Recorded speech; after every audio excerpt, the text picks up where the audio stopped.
Hello everyone, TimeToGrind here, and today I wanted to talk about how underrated I think Heroes of the Storm is. And by underrated, I do understand that Heroes of the Storm is a pretty popular game, and, you know, it is played by a ton of people, especially a lot of Blizzard fans, because, you know, if you're playing Warcraft or World of Warcraft or StarCraft or even Overwatch now, you can go play Heroes of the Storm and some of your favorite characters are going to be in that game. So one of our friends, he just always played Genji in Overwatch whenever he could. That was his favorite character, and when Genji came into Heroes of the Storm, he tried Heroes of the Storm out, and now he likes Heroes of the Storm. I mean, he only plays Genji for the most part, but, you know, he does enjoy Heroes of the Storm, mainly because of the whole, you know, characters and stuff like that. So if you are a fan of Blizzard games, you'll probably be a fan of Heroes of the Storm unless you hate MOBAs. But by, you know, underrated, I personally mean how when people think of Heroes of the Storm or talk about it, a lot of the times it seems like they're like, oh yeah, Heroes of the Storm, that's just the casual MOBA. And they kind of just sweep it under the rug as, you know, oh, it's just the MOBA for casuals and stuff like that. And, you know, I will give you that Heroes of the Storm is probably the best MOBA for a casual player to play, or it's one of the best MOBAs to get into the genre, just because of a lot of the decisions they make the kind of skill floor pretty low. There isn't a high barrier of entry, but that doesn't make it where there's not a super high place you can get to in terms of a skill ceiling. So, you know, some of the things that they do to make it casual friendly is, you know, there's shared XP. So your team, they level up as a team, and you don't have to worry about last hits and stuff like that. You just get all the XP and everything as itself. And personally, I actually find that really, really fun. Because of the fact that it makes your team feel more like a actual team rather than a bunch of individual people trying to be a team.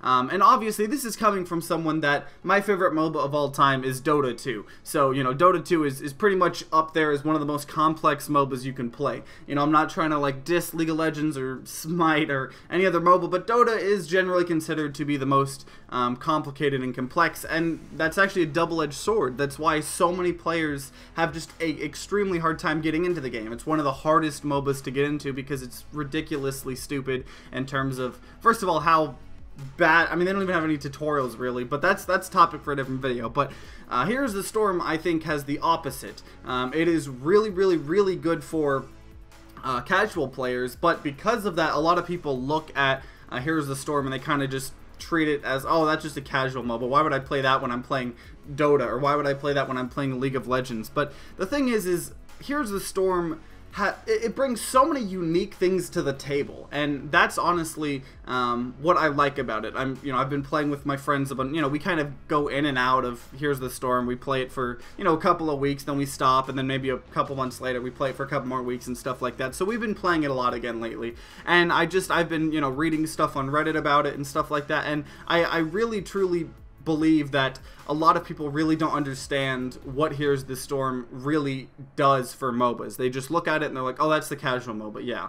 And they might not, you know, shit on it too much, but they do just kind of they kind of sweep it under the rug, like I said. They're just like, oh, it's just another MOBA. But I wanted to talk about a lot of the things that I think Heroes of the Storm does so well and brings unique things to the table in hopes of, I don't know, maybe having you guys try out Heroes of the Storm or anything, but just, you know, just to talk about it, because I do feel like people don't really understand what Heroes of the Storm is trying to do. But the first thing is kind of an obvious one, but it feels like Heroes of the Storm really tries to focus on actual fighting rather than, you know, farming or, you know, like, you know, in Dota or League of Legends, I'm not 100% sure on the League of Legends side, but in Dota, you have a lot of farming. I mean, there's some characters that you're just going to try to farm for the first 30 to 40 minutes of the game. You're going to try to get as much farm as possible, because then eventually you'll get a hard, you know, become a hard carry, and some people, myself included, like that. We like having, oh, well, there's, you know, it's just really interesting. But in Here's the Storm, the matches are a lot shorter. They're normally around, like, I don't know, 15 to 20 minutes. I'd say the average is probably 15,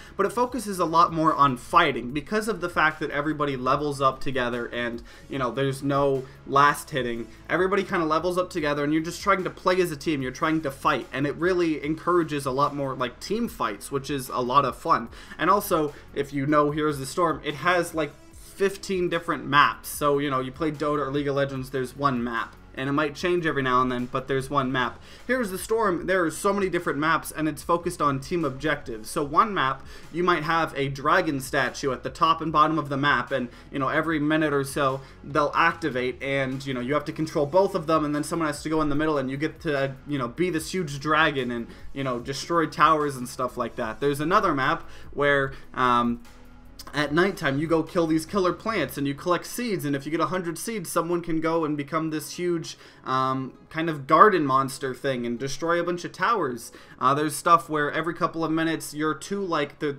good demon or the good angel and the demon fight each other in the middle, and you have to help fight the other one and kill the opposing big huge god thing, and then whoever wins, they go and they fight, just they go in a lane and go push it as much as possible. So there's a lot of different objectives, and they all kind of play a little similarly, so you can have some similarities. You know, a lot of the times you're either getting something to be able to get into to push, or what you're doing, it'll summon something to push, or you know, something, but they're always a little unique, and so it really makes it feel fresh. And also it's interesting because a lot of different maps are good for different heroes. So you know, one map you could play and you know, it could be really, really, really good for your favorite character, but then another map, it could be bad for your character. So it adds a very interesting dynamic of having to actually, you know, pick heroes based on the map, and you don't really see that in any other MOBA at all.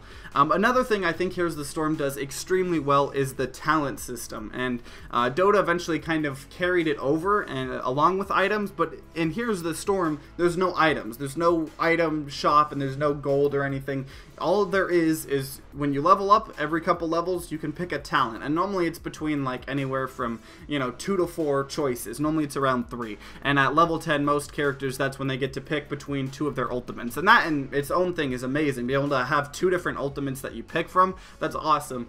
But the way talents work is it replaces items, so there are different builds for different characters. As an example, you could have a character like Varian where he's a multi-class, but his builds, depending on what talents you do for him, you could build him as a warrior and you know, have a bunch of, you know, you could have a bunch of tank potential, or you could build him as assassin, deal a lot of damage and stuff like that. So a lot of characters, they have a bunch of different builds and you can mess with them, but personally I like it instead of items because you can balance it individually, whereas in Dota or League of Legends as well, or you know, pretty much any other MOBA, Smite as well, if you want to balance an item, so say this one item is just being picked way too much, it's too strong, too many people are buying it, and you nerf that, well, okay, there was this one hero over here that was actually relying on that item, and because you nerfed that item, that hero just got nerfed. Or say this item is terrible, it's not good at all, maybe you want to nerf it to make some more interesting options to buy, well, or you know, buff it, so you buff it,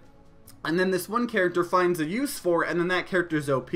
And you have to really, I mean, it makes balancing a nightmare, but in Here's the Storm, because it's talents, first of all, you can make them really unique, because instead of having, you know, generic stuff that works on all heroes, like just plus damage and plus, you know, magic resistance and stuff like that, you can actually have unique things. So one person's talent can summon it'll start a quest, and the more damage you do, you know, the quest goes up and up, and then eventually you can complete it. When you complete it, you deal even more damage. Or you could have talents that give you entire new abilities. A lot of, you know, characters do that as well. And so it not only makes it even more unique, but it just makes the entire thing more balanced, because if you want to balance someone, you just balance their talents rather than having to worry about how it's going to affect literally the rest of the characters.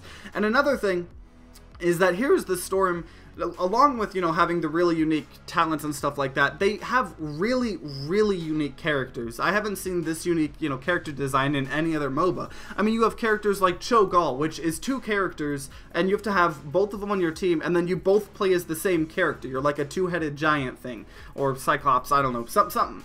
And one person controls moving, and they have a couple of movement abilities, a couple damage, and the other person is your main person dealing damage. I mean, you have characters like Murky that can just keep dying over and over and over, and it's not really bad for them because they have eggs that they keep respawning from. You have characters like Abathur that pretty much don't ever fight. What they do is they go help other things, so they can go, you know, give a buff to someone, and they'll have abilities that they can shoot off or stuff like that, or you can summon a huge kind of monster thing to attack. But the characters are super unique, and especially a lot of the older ones, they really tried to just have so many unique concepts that you really haven't seen in a lot of MOBAs, so it's really fun to play with those unique characters. And, you know, like I've said before, it's just fun to play the Blizzard characters. You know, you like Tracer, you like Genji, you can go play him in Here's the Storm as well. You like a lot of the Warcraft characters, you can play them. You can see how they're going to adapt into Here's the Storm. Also, one fun thing in particular with the Overwatch characters is, you know, Genji has an ultimate, and, you know, Overwatch, it's one ultimate. Everybody has an ultimate, but in Here's the Storm, you get a choice between 2 ultimates, so it's also really fun to see what the other ultimate they're going to put in is, you know, what they're going to do. So Zarya, when she has her gravity orb that pulls people in, she can also pick one that pushes people away, and that's good for objective stuff. But I just, overall, the point of this video I wanted to make is, Here's the Storm is really unique, and it brings a lot of the things to the table, and I feel like it's kind of unfairly judged as just, oh, it's just the casual MOBA, and a lot of people don't really pay any attention to it, but it does bring a lot to the table, and I think I would definitely recommend you trying it out, especially because it's free. It does kind of have the bad payment model like League of Legends, where you have to buy each character. You know, I've been spoiled by Dota 2, where it just gives everyone for free, but it doesn't even have something like Smite or some other games where you could buy for $30 all champion pack, and it'll give you all champions or heroes or whatever they're called, current and future. So I wish it had something like that, but it doesn't, unfortunately. But overall, the game itself is fun, and I would highly recommend it. But if you guys enjoyed this video, then consider leaving a like down below and subscribing to see more content. New videos come out every Wednesday and Sunday. And also, if you guys have any opinions on Here's the Storm, let me know in the comments down below. I'd love to, you know, hear your guys' opinions on it. But either way, like always, guys, I hope you guys have a great rest of the day, and see you guys next time.